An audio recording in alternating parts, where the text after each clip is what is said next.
So yeah, like I know a lot of people are like, I don't want to watch me. I don't want to see. I don't want to see my past stuff. A lot of people are like that, but I think it is very good to go back and look at yourself. That's how you learn. And it's how you learn. It's how you, for one, learn yourself, and for two, it reminds you that okay, I did it. I can do it. Look at everything I'm doing. We so often overlook the spaces between destinations, forgetting that the journey often lies in the in-between.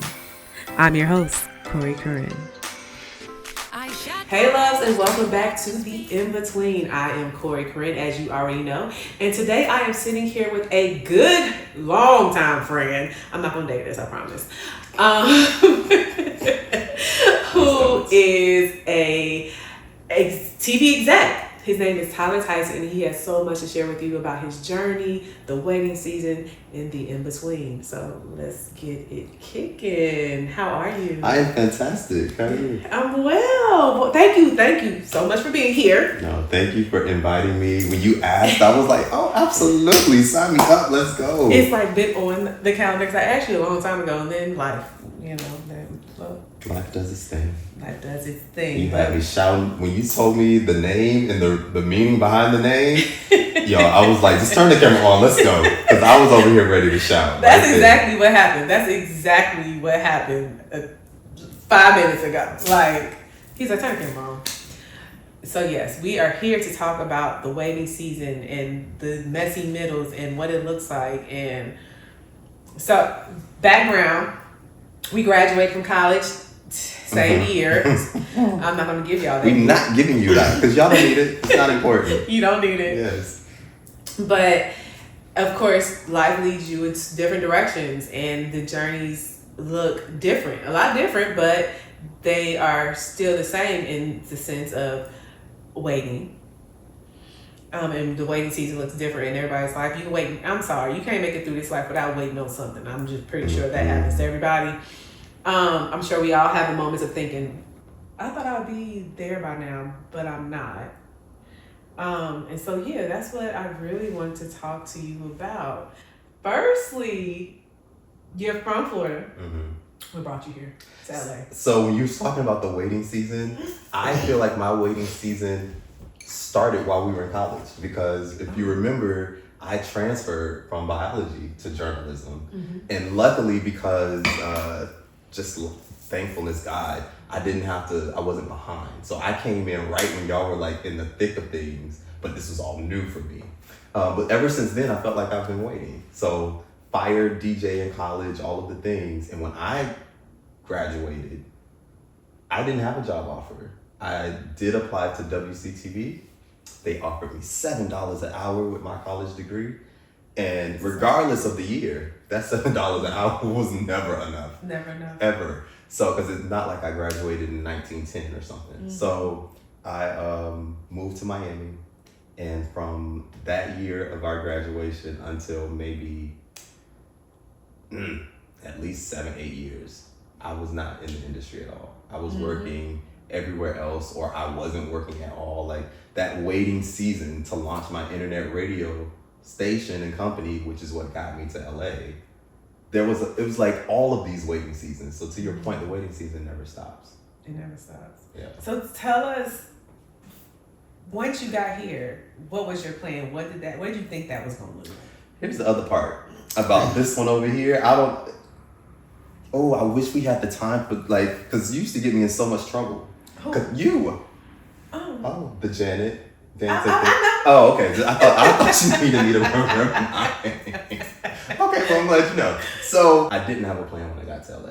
I had an internet radio station in Florida. Lauren Lake, who's a television judge, she got wind of it. She wanted me, this is before podcasting, she wanted to launch her own internet radio show for her TV show. You know how now they do all these after shows? She was going to be the first to really do that. So she moved me out to LA. I had no plan. I had just gone through a breakup. I thought I had done everything. I was being hired to DJ and do stuff around Orlando and throughout Florida. So I was like, okay, this might be a logical next step. Like, let's go to the next level. And so I moved out here, no plan. And it was almost like this was my setup to my experience in LA, because the moment I touched down February 18th, 2014, which was a Tuesday, February 19th, 2014, I find out that they moved production of her show from Los Angeles to Atlanta. Oh. And if you know anything about Florida, the Florida A&M University, the whole mecca is Atlanta. I never wanted to be in. I had visited LA a number of times, and every single time, nice place. I don't need to live here. Mm-hmm. I always wanted to go to Atlanta. Why? Because that was the mecca of the mecca of the South. Mm-hmm. So it was just ironic that they moved production there. So she was like, "Well, I just moved you across country. You're a handsome guy. You're smart. You'll figure it out. You will figure it out." I had $2,800 in my savings account because, again, I had no plans to move. It just came at me. Mm-hmm. So just how I stepped out on faith to move here, I was now in LA, no job, $2,800 in my bank account. I did not ship my car. My grandmother, and my dad were going to ship my car. So I'm out here with no car also, which you've never known me not to have a car. No, I got to have a car. I'd rather be completely naked as long as I have a car. Mm-hmm. Yeah. So all of that. Because the car signifies freedom to an extent. Oh, it is freedom, 1,000%. Yes. Okay. Yeah. So, so that was my intro. And so I get here, all of those things are going on, and I immediately have to figure things out in real time. Get a part-time job at Enterprise because I need a car. Because my first thought was, we got to get some wheels. Mm-hmm. Let's get a discount on this car. I'll work at Enterprise. The best job I've ever had. Really? In my life. Really? I wasn't a claims person at the desk. I didn't wash or clean your car on the outside. My job was to just drive the cars around the state. That is a good job. Because, not only am I driving this car, you're giving me a gas. So you come into the facility, the hub, they give you a manifest, they tell you where you're going to go for the day, they give you a walkie-talkie gas card, send you on your way. So during this time, in between drops, people come and pick you up. I'm on calls, I'm sending emails because I'm just sitting in the car. So it really was a good job. I could take naps. We'll come back. So I get the job, so now I have a car. I get a job as an unpaid intern, Harvest Studios, as a PA. And if you know anything about being a PA, they're gonna send you everywhere to do everything. So you need a car. So all of this ties together. But I have no plan. Everything is just working out. I get with Harvest Studios, that I was the 15th, the last PA that they hired that year. And I was the only one that they kept. So every production they had moving forward, they got rid of everybody else and just kept me. Then they started paying me. Then I moved up from PA to all of the different positions. And where we landed was television executive. But that was 2014. To get to the television executive, that didn't happen until 2021. 2020, 2021 is when that happened. In COVID. Here 6 years. Mm-hmm. Tell us about Harvest Studios. What is it? What's been filmed there? Yeah. Okay, so let me start with Harvest Studios, the owners, Bentley Kyle Evans, Trenton Gomes.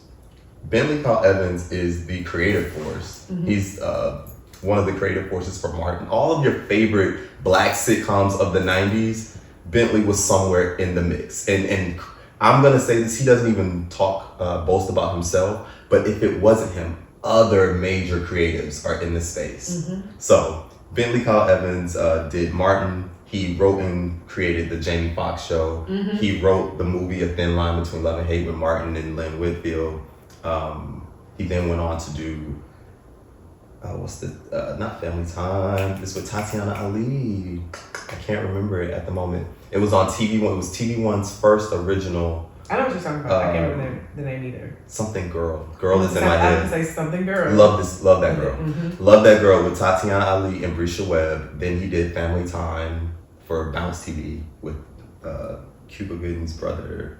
Mm-hmm.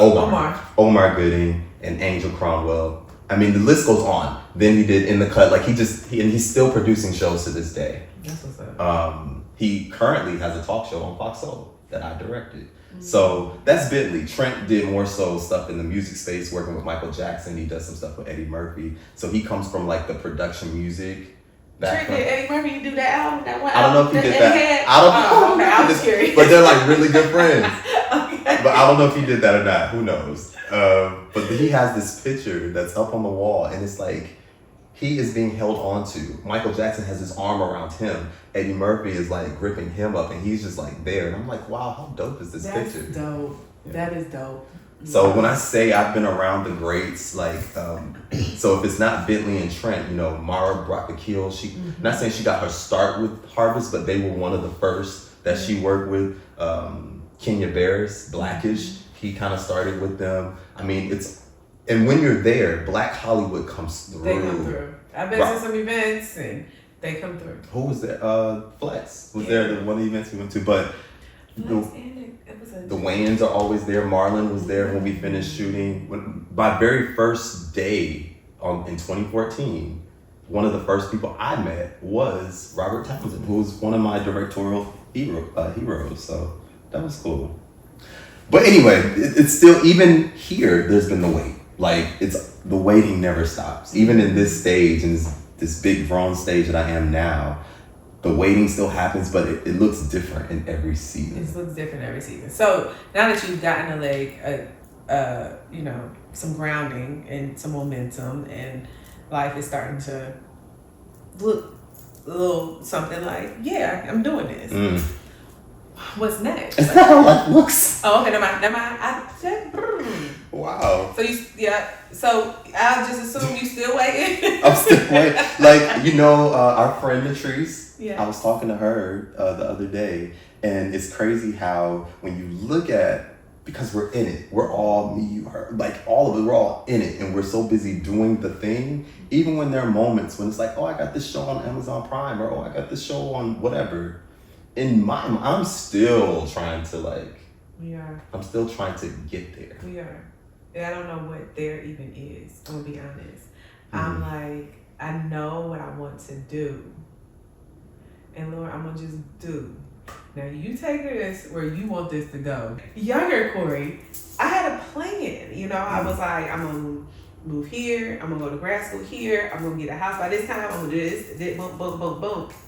And somewhere in my 30s. It looked like a blank sheet, and I was like, I don't know how to fill none of that in. I have no idea what any of this looks like now. I know, like I said, I know what I want to do. And so I think it's so weird because I really think for the first time ever, I think I'm in a place where I'm like, all right, God, I'm an open book. Go ahead and write it. You write the script because I can't do this. I'm actually tired of trying to figure it out. And so I'm excited, I think for the first time too, I'm excited about the unknown. My mom, your parents always worry about you. And so she was like, you're not working. She's like, the first time ever, my child said that she was bored and she didn't know. You've never not known. I was like, I haven't ever known. I said, this is the first time in my life I'm okay with that. Mm-hmm. And I think I'm okay because I think it's God ordained. I didn't do this. And so like you moving out here, you spoke on, she told me to move. I had a gig and then I didn't, and then it all worked out. In a way, I'm like, well, it might not have been a young plan, but it was clearly God's. But I was thinking as the different seasons of wait require you act differently in different seasons. You do. And so this season, the seasons of wait prior, I was very anxious. I'm going to make this happen on my own. We're going to go. I don't recall, as I was looking back, even the move out here, there wasn't very much. I'm not saying that I wasn't praying. Obviously I was. But my prayer life and prayer existence and faith and everything now compared to then is like night and day. And so like you were just saying, my waiting is so much more different. I acknowledge the fact that I'm waiting, but that anxiety, that stress, I'm going to make it happen regardless, I don't have that. Does it come with, a prayer life, does it come with age? What does that come with? You think this is both? Okay. Because what I look at, maturity and wisdom. When I try to do everything, like everything that I had been doing before, I felt like I was the one, even though obviously God was the ultimate person in control, but in so many ways, because I wasn't really listening and waiting on the instruction, I was just doing what I thought I was supposed to do. And even though nothing nefarious, but still they might not have been the best things. I may have stayed in places longer than I should have. There are so many experiences that we would have to turn this camera off to discuss. Because when I have been in, you pick a space in this industry, except for maybe music. Music is the only space I haven't like ventured into deeply, but I did produce or was part of the production team for the Image Awards, and I was over the music for that. So technically, that still counts. But my point is, in each you did a music show, and I did a music countdown show. You're right. That went on for years also. And DJing radio. Okay, I take it back. I take it all back. But in each one of those spaces, though, is what I'm saying. It's all equally as treacherous, if you will. There are pitfalls, and they the powers that be, in each one of those spaces, there are gatekeepers. There are people that will blacklist you. Not blacklist you because you did, again, something nefarious or something wrong. You actually could be doing the best job. And because the gatekeeper is insecure, because the gatekeeper feels whatever they feel, they now block you or think they are blocking you. They make your path different. They're the ones that cause the pause and the wait. Wow. And when it's one of your own that does it, that makes it even worse. Because, you know, in this society with everything that's going on, you expect sometimes if somebody's going to do me wrong, it ain't going to be skin folk. It ain't going to be somebody that look like me. No. But in Hollywood, especially pre-COVID,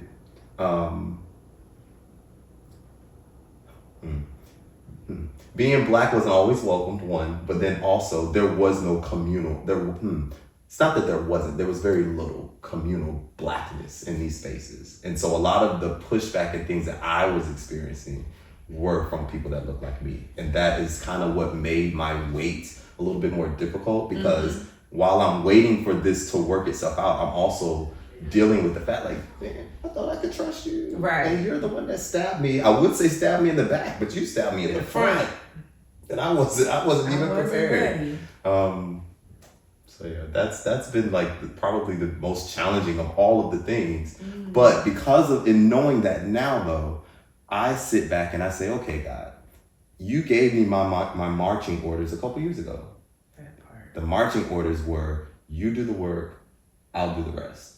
I remember you saying that to me. And so in this story, I said, I don't know what that means. Like, I thought I got it. Clearly, I'm smart. I know what that means. I go get ready to take the shower, and I'm like, you know what, God? I need it more plainly than that. What does that mean? You do the work, I do the rest. I need you to I'm testing you now, God. I want you to break this down for me plain, so my basics want to be smart behind can understand it. And so I turn the shower off. I go back to my spot, back into meditation and prayer, and within minutes, just as clear as day, you do the work, be creative. I'll do the rest. See, and clear as day, that's that part. So, as you know, I walked away from work. And what God was clear as day. I was sitting at my desk and I got actually mad. I was like, God, why would you do this? Why would you bring me back here? You know, I don't. Oh, this was this was in April. April, okay. Yes. I was like, you know, I don't want to be here. Like, why would you bring me back here? Like, I was just, gaining some. Yes, I was just gaining some ground and some moment. Like, what I thought was momentum in LA. I was like, I'm not understanding you. I'm not gonna lie, I was in tears, and I was like, and sitting in a cubicle. If you have never been in a cubicle, my God. And I'm gonna be honest, in my 13-year career, I went from my own offices to home. And the few times I did have to go into the office, wasn't nobody being there. I sat wherever I wanted. So to have an assigned cubicle, I was like, oh, this feels like jail. Like, this is nowhere near anything I'm used to. It's screaming customer service. It's screaming get out. It's screaming entry level employee. That's what it was screaming. That's what it's not even the customer service. It's the entry level. I got too many degrees to be entry level. Many. Yeah. I was like, and oddly, I was on my team, I had been there the longest.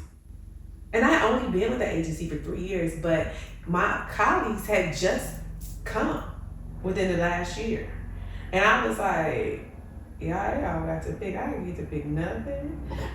You know what, Lord, okay, I don't get it. So I need something to be explained to me. And he said, I didn't bring you back there, you did.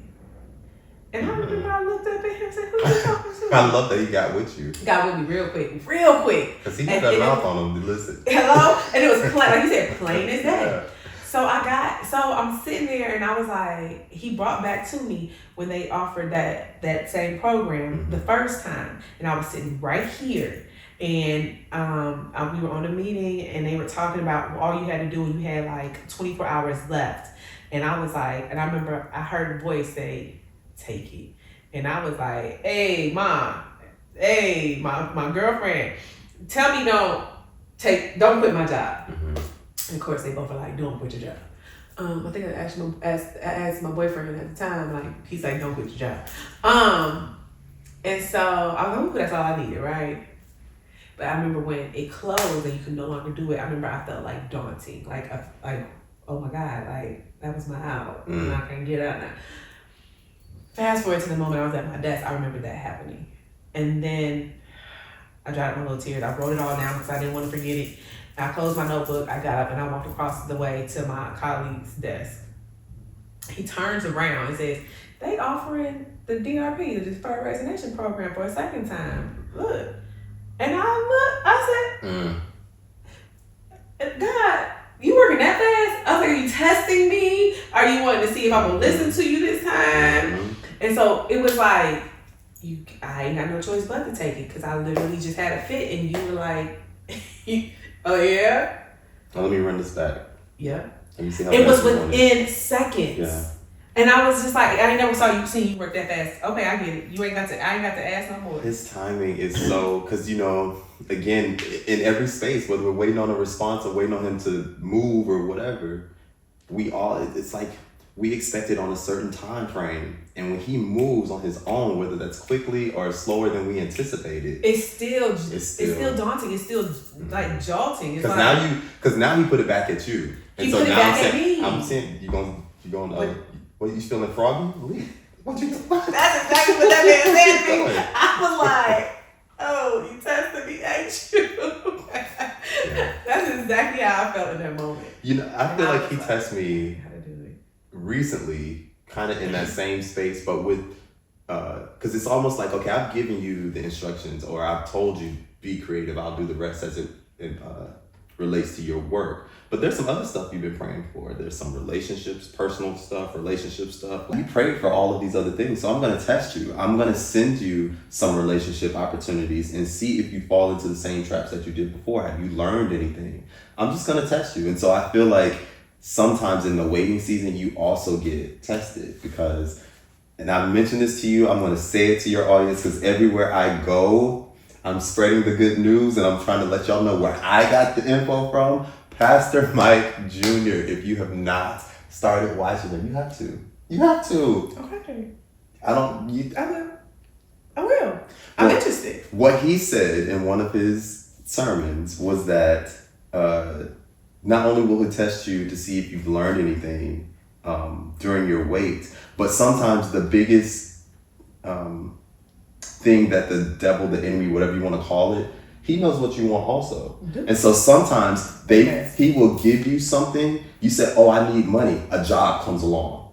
But is this the job that was sent for you? The job is going to give you the money, but is it going to increase your stress? Is it going to take away from your prayer life? Is it going to do all of these other things? Might not be worth it. Oh, the biggest thing you've been wanting is a man or woman, whatever you're into. Okay, I'm going to send you that man or woman. But is this man or woman the right one for you? Is it now going to trigger you in other ways and you're going to fall victim to things that you were supposed to learn from? So in those things, while I'm waiting on everything else, I'm also being tested with all this other stuff. That was a good word.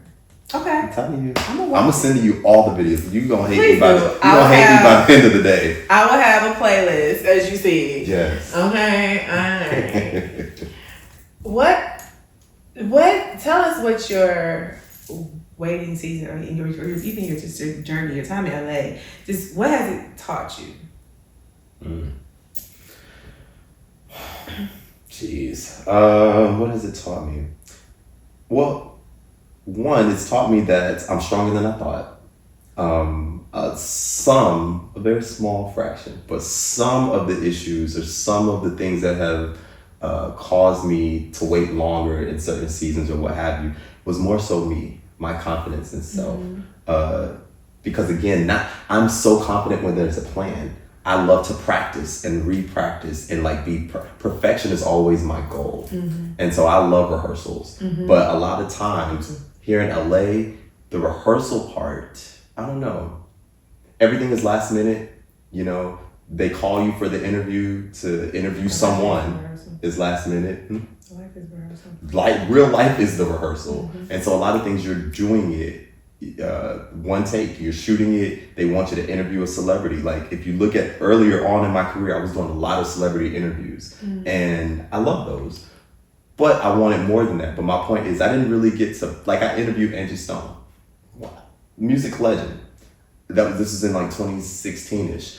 I did not have hours, let alone days or weeks to prepare for this interview. I was called at, let's say 8 a.m. I was there at 10 o'clock. We did this interview.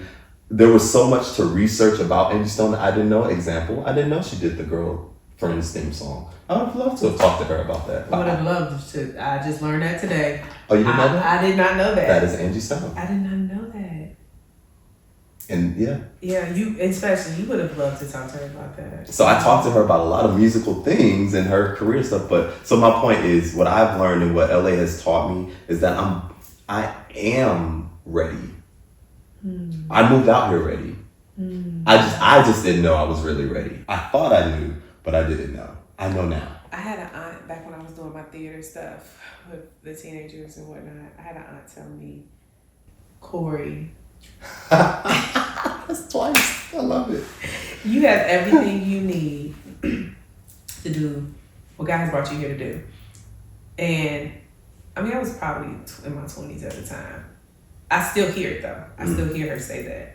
I don't know if I completely believed her. I don't know if I do yet. Because I was on stage, 2 weeks ago at the Harlem International Film Festival presenting. Yes, congratulations on that, by the way. Thank you. Yeah. Thank you. That was an exciting moment. I did not want, so the question was, what was one of the biggest challenges? I was going to say this, me sitting up here answering these questions in front of you guys. I didn't though. I said, because this is also very true, I was my biggest challenge. Me being in my head, me doubting myself, me being just scared to put myself out there. It was just all my own fear and my own voice telling me, but for real, you sure? Can you do it or not? And so that's why I say, even with my aunt, I still sometimes be like, did she know what she was talking about? But I was thinking about this, all of us from journalism school, we were taught something that I don't think they teach anymore. I don't even know what journalism school is like these days because everything is so blurry. Right. But when we were coming up, I feel like we were the last of the real true, you gotta do it like this, all of the things. We were taught, number one rule, don't make yourself the story.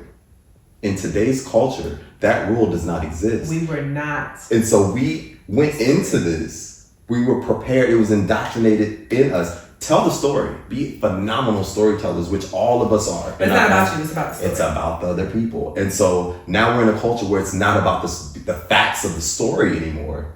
It's about you. Social media, it's about you. Your numbers, it's about you. So it's a total flip on everything that we've been trained. So some of it is our own insecurities and stuff, but a lot of it is just our training. Yeah. We've been trained not to focus on ourselves. Very true. I didn't even think about that. And just so you guys know, he has mentioned journalism twice. Yes, we both have broadcast journalism degrees. Oh, sorry. Yeah.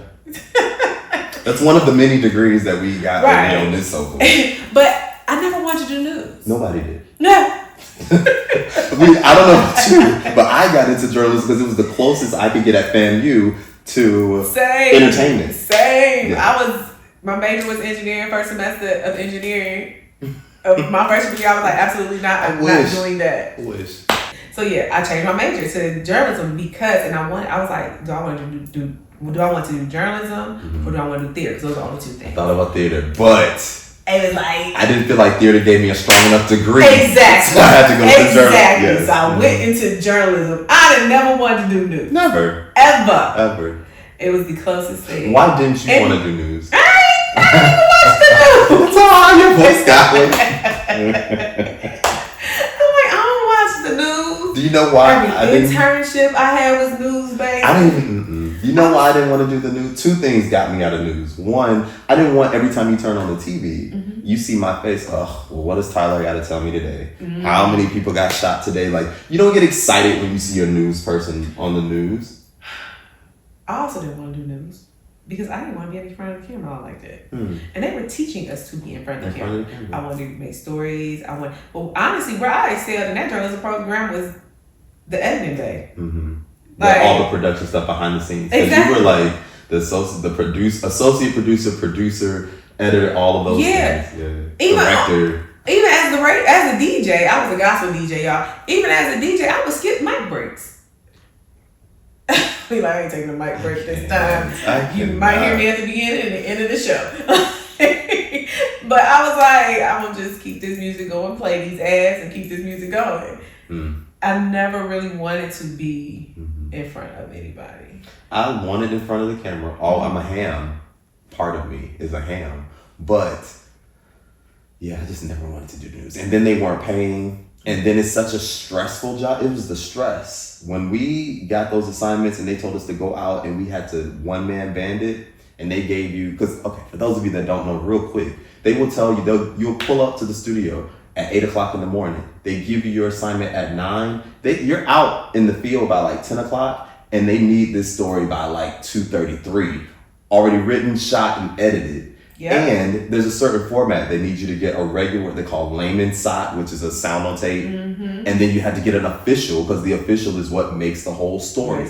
So if we're telling a story about something going on with the government or the city or whatever, they want an official from City Hall or some government official. That government official never wants to talk to you. Ever. And they're going to give you a hard time getting the interview. They're going to blow you off. Meanwhile, you have a deadline. Meanwhile, they're only paying you $7 an hour.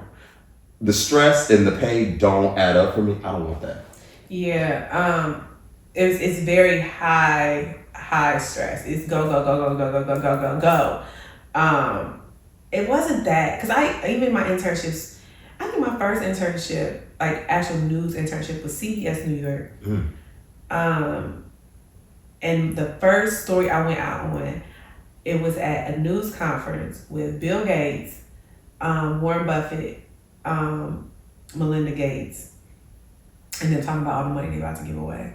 I was like, that was my first assignment as an intern, to go along with this reporter. And I mean, the room was packed. Yeah, I mean, I could kind of like, I could get energy from that, but like the adrenaline, it was just like, oh, I love it. It just does not interest me. Yeah. It just never interested me. No story. I was at Today Show. It was a good time. I liked the Today Show a lot. But I remember this. I was in DC at a job fair, and a producer from LA. I sat down with her, and she was like, you want entertainment, but all I see on your stuff is news. I was like, oh my God. And she was like, well, you have to move to LA because, well, New York, DC, they are news. You're going to have to move to LA. And at the time, I was like, I ain't trying to hear what you're trying to say. I'm not. No, it's just a no for me. Yeah. And so, yeah, I ended up staying in DC for however long. And, yeah, I don't think I came here until like 15 years later. But it's all about, but now things are so different. You can do anything from anywhere now. You don't have to be in LA. You don't have to be anywhere. You can be wherever you are and do what you want to do. I think Blair Underwood said he lived in like Montana or something. You know, I've been in LA now 11 years, and I've seen people come and go. I've seen things change. Some people that you thought you just knew they was gonna be it. Not. Yeah. No longer here. But then I keep thinking, like, where else would I go? Again, if I'm in charge of things, the only thing that makes sense is New York. I would say I'd probably go back to New York. I feel like everything that I wish if I could have, if I almost said my full government name, if I had been in control of everything in my life, I would have moved to New York. Mm-hmm. Gone to New York first, then left New York for LA. If you do New York and then come to LA, you got LA, you can handle LA. But once you come to LA to then try to reverse and go to New York, I already know. It's crazy when you know what you're looking for and what's looking for you, it's there. Mm-hmm. But I'm like, God, you don't have to bring it here because I can't go there. Like if I go to New York, I'm not a bougie type person. And I don't even know if this is considered bougie, but in my mind it is. I need a whole like high rise in Manhattan. I don't want to have to get on nobody's train. No, I just said the same thing. I said, Lord, because when I was living in New York, I was living in my cousin's basement on Staten Island. And so my commute was 3 hours a day, hour and a half round trip. I drove to the ferry, got on the ferry, stayed for 30 minutes, walked to the train, got off the train, walked wherever office I was going to. Rain, sleet, snow, whatever. But I was like, Lord, when I moved to DC, I was like, if I come back here, well, I thought I would. I did. I thought one day I would go back to New York. DC. Oh, I love DC. But I was like, I love DC. I was like, if I come back here, my life would not look like it when I was here. I was like, yeah, I'm going to live in Manhattan or Brooklyn. But I'm not. One of the boroughs is fine. Yeah, but I'm not living in Staten. Mm-hmm. And my commute can't be crazy. Mm-hmm. When I moved to DC, my commute was walk out my basement apartment, go get in my car, drive 5 to 7 minutes, max 10 on a bad day, to my job. Perfect. My church was 5 minutes away. My doctor was 7 minutes away. Everything was in the same. And so I was like, this is way too convenient. And it had the same feel of New York. Yeah. It was another East Coast city. And then, New York was only 4 hours away. Philly was 2 hours away. It was like, boom. Yeah. Beaches. 3 hours away. Mm-hmm. So I get it, trust me. The industry is going through whatever it's going through, A lot of people here are looking for jobs. A lot of people aren't finding jobs. A lot of people have been laid off. Things are just happening in Hollywood, and it seems like it's getting smaller. They're also networks are limiting or going down the number of shows and pilots and whatnot that they accept. Streaming services are changing. It's a lot going on. Yeah. And with these shifts in the industry, I feel like for people that are independent or people who are other creatives and have ideas and write scripts, and I feel like this might be your time to shine. Mm-hmm. Now, do I feel like it's your time to shine in the the way that we know Hollywood to be in the big studio sense? Maybe not. Mm-hmm. But I do feel like it's a way for people now to come together with all types of skill sets to create. Mm-hmm. I'm gonna say, would you agree? I agree.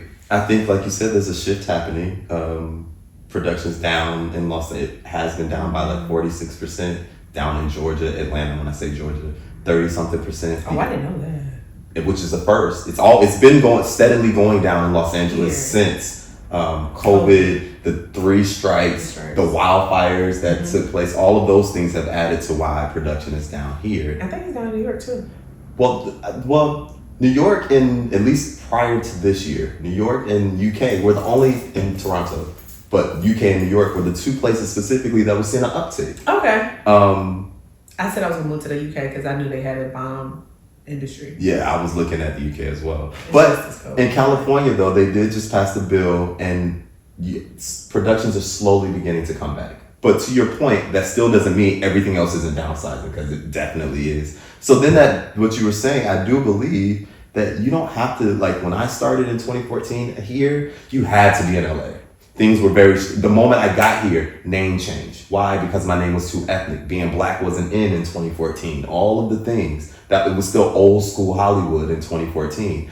After COVID, after Netflix, after all of the things that have taken place in the entertainment industry, well, now you can do it anywhere. with these amazing phones and technology that we have, you can do it anywhere. As much as I'm not I have taken a much needed, and this was not like some prophesized, I need a mental break from social media because I'm comparing. It wasn't any of that. It's just too much. Mm-hmm. I work in production. Having to edit and highly produce content and get paid for it is what I do. Mm-hmm. You want me to produce highly edited content for social media that I don't get paid for? Why? Because my entire life I've been actually on TV. I wasn't building my social media following. No, we're not doing that. When I'm on social media, it's just fun. Or it's advertising my stuff. But, so because of that, I say, since you do have social media, you can do your own films. You can do your own projects. We've all done independent things, shot them on our own with whatever shoestring budget that we have, and submit them to film festivals, put them up and let people watch them. Mm-hmm. And I mean, like you said, Amazon Prime has a good indie thing. Of course, we know Tubi. Apparently, YouTube even has like an indie film thing that you can actually go get paid from if you get on their channel. If you like, it's like you put it on the channel, for shorts, and you put it on this channel, and it will. And you guys, I'm saying this channel because I honestly don't remember the name of the channel.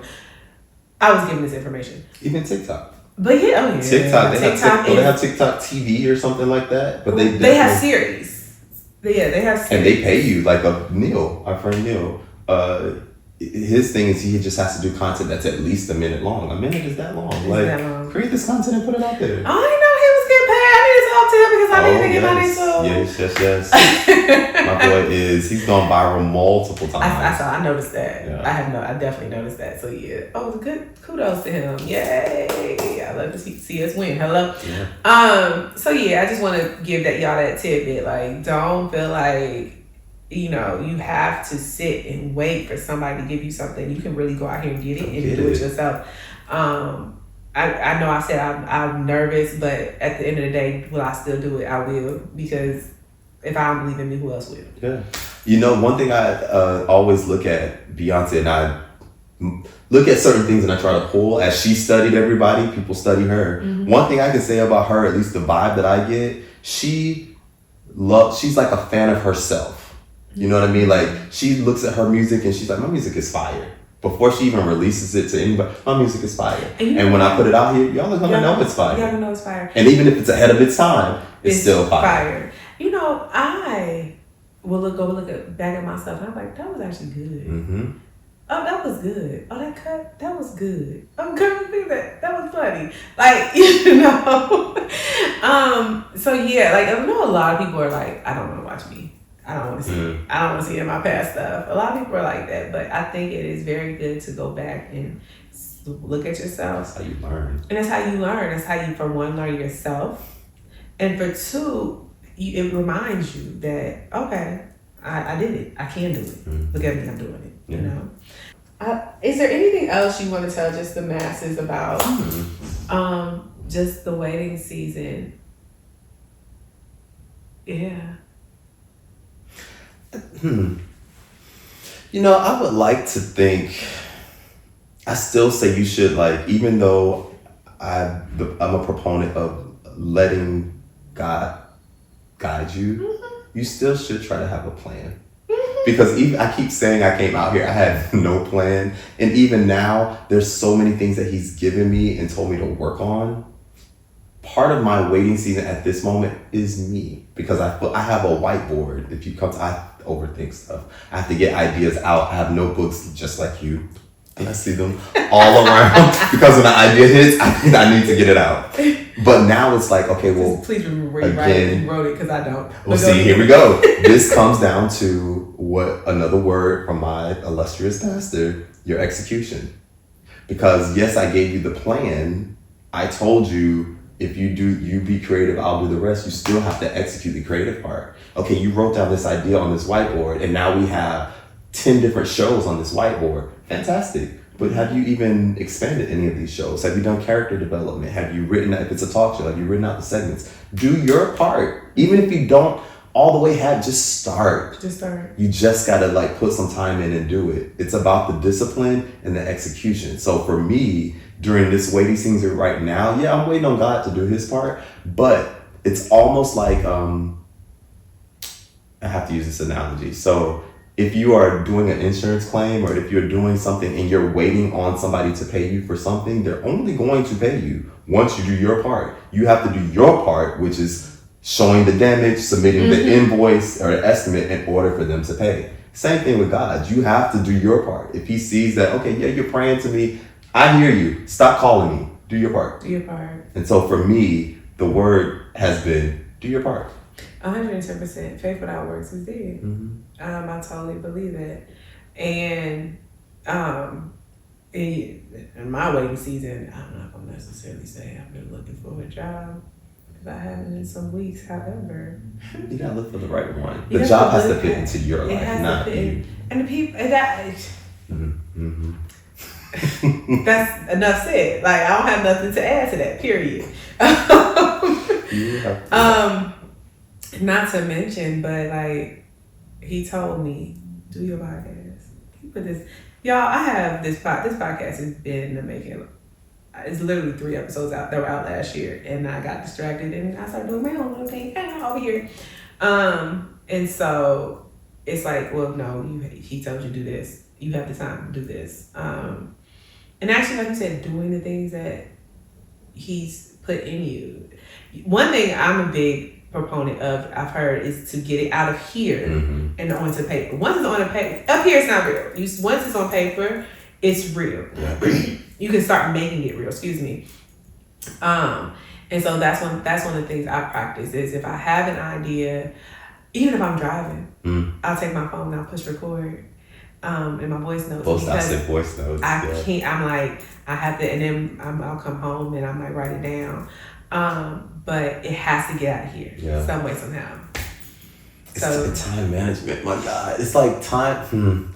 You can't get caught up on the time because time goes super fast. But you just have to stay consistent. You have to stay consistent. Diligent. Stay in it. You can't let disappointment. This is the other thing that's been said this week. You can't let disappointment stop you. Disappointment in the timing. Not disappointment in that somebody told you no, but disappointment that it didn't happen when you thought it should happen. Oh, I'm fresh out of college. I'm the hottest DJ. Yes, I'm tooting my horn. I'm the hottest DJ coming out of my class. Like, I don't get no job offer? What you mean? What you mean? I got all this best new DJ, best R&B DJ. I'm the guy. Let me tell you something about that getting out of college. And I hate to rain on somebody's parade, but it's very seldom. I'm not saying it can't happen. I'm not saying it doesn't happen, but it's just seldom. Meaning, it's more of us who get out of college without a job than do. I think after my first year out of college, I went volunteering. And then I went back to college because I was like, ooh, I don't know this world like that. So it's a lot of college graduates are like, well, you tell me to go to college, you tell me to do this, you tell me to do this. And I'm just saying all this so you guys aren't disappointed when this happens or if this happens. Just know that unfortunately it's par for the course, but it will not always be that way. That will be your in-between in that moment. Yeah. But you do not always stay. You get there's usually a destination. In between's okay. There's beauty in the in between. Don't stress out in the in between. Some of my most trying to use correct grammar here. Some of the most fun I've had has been because you know what I was about to say. That's not a word. It has been in the in between. Yes. It has been congregating and meeting other creatives and us like going. 2014 to 2017, 18, best time of my life. Yes. And I mean, they're just, My 30s, I just told them I'm in my 40s. Mm-hmm. It's okay. What are you telling me you were? I went to college young. Okay, sure. My 30s were a bomb time. And I tell my friends all the time, well now, I'm just like, I wish we wouldn't spend so much time wanting what we didn't have. And, because we stop ourselves from relishing in that moment, the moment that is, which looking back was a darn good time. Phenomenal. Like I tell people all the time, remember my cousin turned 30. I was like, oh, girl, you gonna love it here. Because I do. 30 first. Oh my God. There's no, to me, those are the peak juicy years. And that's not to downplay what's next, because it does get better. It does. But when everything was rocking, the money was rocking, the body was rocking, everything was rocking. Okay, talk about the body, child. These hormones had not kicked into effect, and these 40-something hormones are stupid. I'm like, wait a minute, I'm doing the same workouts, I'm eating the same stuff, but I look way different. It's something when you wake up and stretch and your back pop and it hurts, and you're like, but wait a minute, all I did was stretch. Lord. Exactly. So that no matter how, they say black don't crack, but we feel it cracking. That's what's darn show. It cracks, you just can't see it. But I also feel like we don't look our age, like something about where we were, that time that we were born, it really is like the Benjamin Button, something about it, because we don't age. Like the people before us, they look older than us, and the people that are younger than us, y'all look older than us. Older than us, no offense, but I just take it. I can't tell you how many 25-year-olds holler at me. I'm just saying. And there's this little boy named Jordan on TikTok and Instagram. He's always in film. Now he's always has a celebrity. Last celebrity I saw him with was Will Smith on his page. Oh. That little boy is 26. Well, he was 26 like last year or the year before, I don't know. But everybody think he's way older than what he is. People be like, you old, and he not. You know. Dang. I'm like, bruh, that got to feel some type of way, because I've always gotten mistaken for younger. It hurt my heart the other day. I went in to buy alcohol and I didn't get carded for the first time in my life. I'm like, oh, you don't want my ID? Hello? Chat. I did get carded. This was like the last month, and they were like, I was like, oh, you want my card? My ID? And she was like, yeah. And I was like, oh, okay, here. And then she looked at me and she's like, oh, wow. You look young. I said, oh, wow. I would have cussed that out, but Okay. oh, wow, you could have kept that, man. Exactly. She's like, you look young. I was like, well, I'll take that as a compliment. And I thought about it. I was like, I don't look that. I don't look younger than 21. Oh, wow. But she said, oh, wow. I was like, man. But yeah. Anywho, it has been a pleasure. Thank you again for having me. I have to invite you to my side when it starts. Yes, you do. I will gladly. And like you said, we just scratched the surface. We got so much to talk about, so I will definitely invite you back. Please, I have so much to share. Like, I'm trying to give y'all some tidbits, things you can take away to do your own thing. I got to tell you about distribution, how y'all can get y'all stuff out here, like tricks of the trade, like all of the things. I got you. I would love that. Because I need to know those tricks of the trade as well. Well, I can tell you one thing. Make sure you're in the room when the distribution deal goes down. Because one thing I thought is, again, I want to be in front of the camera. The moment if I'm on TV, my mindset, if I'm on TV 24 hours a day, I'm definitely getting checks. If I'm directing or producing or whatever, I'm not, and my stuff is on TV for like multiple seasons, I'm not going to have to worry about money ever again. That's not the case. Oh, well, that's, I guess we know. And we need to know more. So you'll come back. Amen. You guys, this has been a pleasure. I hope you took something away. I hope this was good to you. If it was, pass it along, subscribe, do all the things you know we tell you to do or whatever. And until next time, I shall see you in the in-between.